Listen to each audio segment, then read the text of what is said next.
प्रणाम। हम भोजपुरी गायक निशांत भारद्वाज अभी बैठल बनी अपना क्लास में देवभूमि म्यूजिकल एकेडमी। साथ में तबला पे बैठल बन हमारे छोट मित्र बोली, छोट भाई बोली, प्रिय अनुज राम रतन जी तबला वादक। हारमोनियम पे संगत कर रहे भाई हमारे नीतीश। तो बहुत सुंदर भाव लगल है भैया। तो दू लाइन सुनाए कहे के बा कैसे। एगो भक्त माई से निहोरा करता, कौना भाव में कहता। थोड़ी देर बाघावा के छोड़ी दा हम ओही पर सवार हो जाए। थोड़ी देर बाघावा के छोड़ी दा हम ओही पर सवार हो जाए। मई हो या तने तू नहीं दा सकतिया के सीमा पार हो जाए। मई हो या तने तू नहीं दा सकतिया के सीमा पार हो जाए।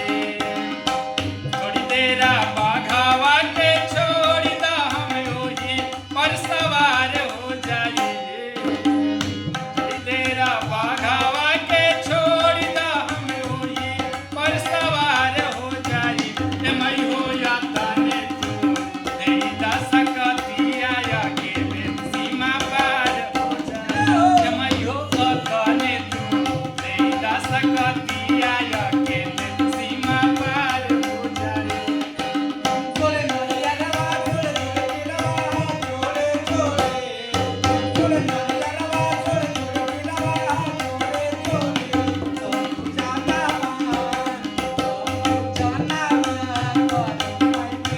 भोरे भोरे बाबू जानावा करब माई के भोरे भोरे।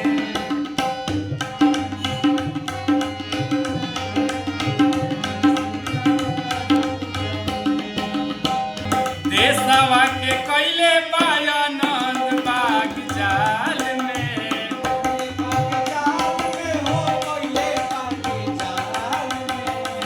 जियब चाहे मुँह खत्म करब हर हाल में।